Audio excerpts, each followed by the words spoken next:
सिंधुदुर्ग जिल्हा बागायतदार काजू बागायतदार शेतकऱ्यांच्या वतीने आयोजित केलेल्या मोर्चासाठी बसले राजू शेट्टी साहेब, या जिल्ह्याचे पालकमंत्री नितेश राणे आणि या सिंधुदुर्ग जिल्ह्यातून आलेले सगळे आंबा आणि काजू बागायतदार.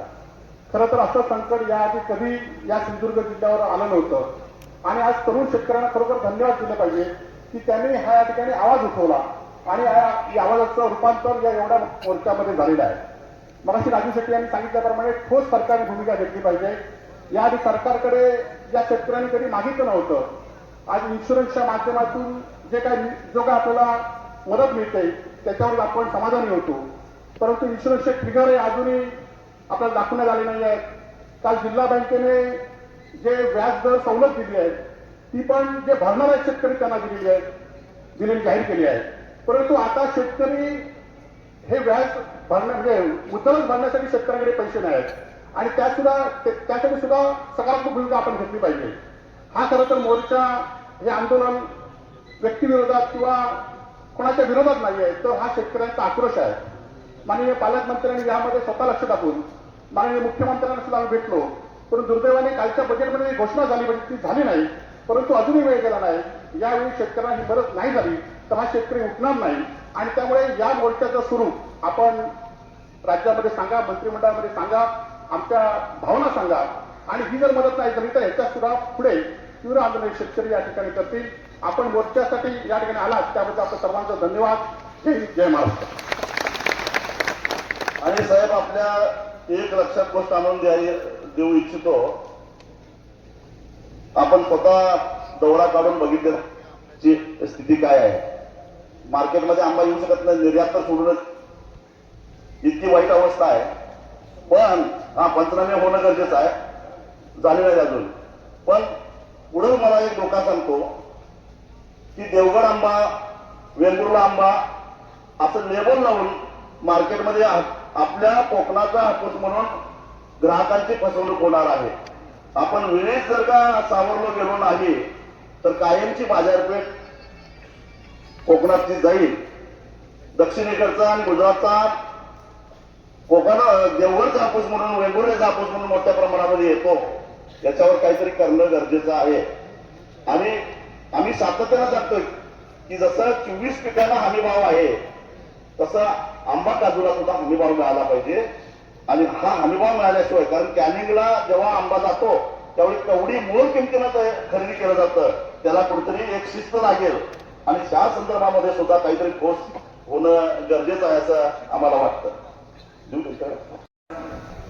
उपस्थित असलेले सर्व प्रमुख मान्यवर, आंबा काजू संघटनेत पदाधिकारी, मान्यवर, उपस्थित बंधू भगिनींनो,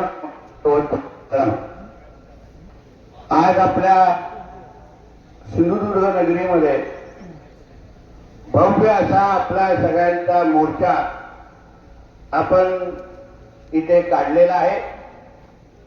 आणि हा मोर्चा, जसा आपण सगळ्या जणांनी उल्लेख केला, हा कुठला एका पक्षाचा, कुठल्या एका झेंड्याखाली मोर्चा नाहीये, पण आमच्या सिंधुदुर्गच्या प्रत्येक आंबा बागायतदार शेतकऱ्यांच्या भावना या सरकारपर्यंत पोहोचल्या पाहिजे, सरकारपर्यंत त्याची तीव्रता कळली पाहिजे, यासाठी आज आपण सगळेजण रस्त्यावर उतरलेला आहोत. आज मी जे आपल्यापर्यंत आलेलो आहे, आमच्या जिल्हाधिकारी मॅडम आलेल्या आहेत, आम्ही आज सरकारचे प्रतिनिधी म्हणून आपला सगळ्यांचा आवाज, ही तीव्रता सरकारपर्यंत पोचली पाहिजे, त्याच्यामधला दुवा म्हणून आम्ही इथे किंवा मी इथे उपस्थित आहे हे आवर्जून तुम्हाला इथे मी उल्लेख करतो. मी स्वतः कलेक्टर मॅडम आणि अन्य कृषी अधिकाऱ्यांबरोबर जाऊन देवगडच्या काही भागांमध्ये फिरलेलो आहे. वेंगुर्ल्याच्या शेतकऱ्यांची माझी चर्चा झालेली आहे. 50 ते 60 वर्षामध्ये कधी तसं संकट आपल्या आंबा बागायतदारांवर आलं नाही, आंबा शेतकऱ्यांवर आलं नाही. ते निसर्गामुळे आज आपल्याला आपल्या अंगावर आलेलं आहे. म्हणजे काही काही भागांमध्ये तर शेट्टी साहेब, जिथे 600-700 पेट्या निघायच्या दरवर्षी, तिथे 15 पेट्या पण निघण्याचे नाकीनऊ झालेले आहे. एवढी तीव्रता शासन म्हणून आतापर्यंत आम्ही काय केलं, आणि पुढे आम्ही काय करणार आहे ती थोडी माहिती आपल्याला द्यायला आलेला आहे. कारण का आज विधिमंडळाचं अधिवेशन सुरू आहे, अर्थसंकल्पाचं अधिवेशन सुरू आहे आणि अर्थसंकल्पावर माझ्या खात्यासंदर्भात मागण्या आज दुपारी 2च्या नंतर तिथे मत्स्य व्यवसाय खात्यासंदर्भात होणार आहे. पण तरीही मी विचार केला, ज्या लोकांमुळे, ज्या सिंधुदुर्गच्या लोकांच्या प्रेमामुळे आज मी विधिमंडळात मंत्रालयामध्ये बसतो, ती माझी जनता रस्त्यावर उतरल्यानंतर मी विधानसभेमध्ये बसू शकत नाही, म्हणून आवर्जून मी इथे आलेला. कारण का तुमच्याच आशीर्वादामुळे मी तिकडे आम्ही सगळेजण तिथे बसलेला.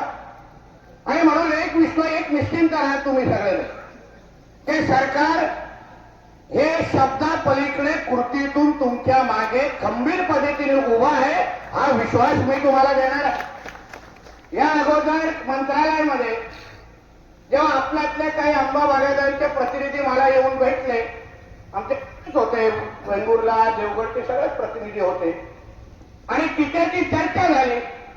आणि तिथे जेव्हा काही जे प्राथमिक रिपोर्ट अधिकाऱ्यांना काही काढले होते, तेव्हा एकदा एकच मोहर आलं, दुसराच मोहर आलं. तर त्या लोकांना सगळ्यांना विचार, आम्ही त्या सगळ्या गोष्टीवर यांच्या सकट मी आक्षेप घेतला.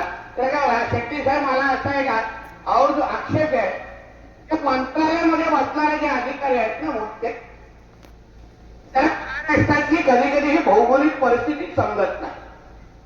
उत्तर महाराष्ट्राचे निकष कोकणाला लावतात, विदर्भ कधी कधी आमच्या कोकणाला लावतात.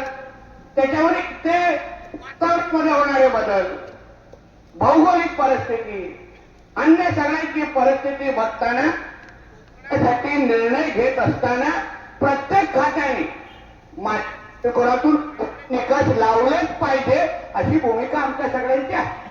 आणि त्या दिवशी मोठे साहेब आहेत, आम्ही सगळेजण आहोत, आम्ही ताकदीने सर्व पक्ष आहे, हे कोणाचं एका पक्षाचं नाही, जे जे व्यासपीठावर आहेत ते सगळे तुमचे शुभचिंतक आहेत, सगळे तुम्हाला मदत करतील आणि सरकार म्हणून आम्ही ताकदीने तुमच्या बरोबर उभा आहोत, एवढा विश्वास तुम्हाला आजच्या निमित्ताने देतो. इथेच थांबतो. जय हिंद, जय महाराष्ट्र.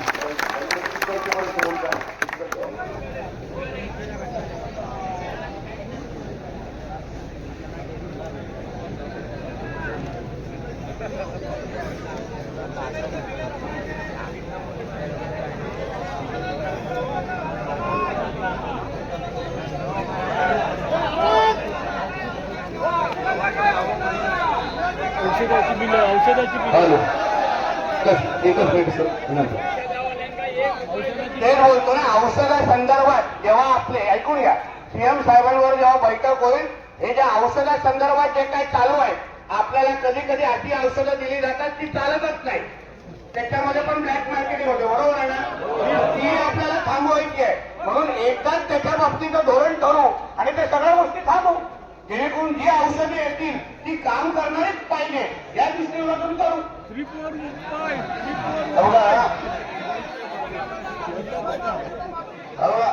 मुख्यमंत्र्यांच्या बैठकीच्या वेळी या औषध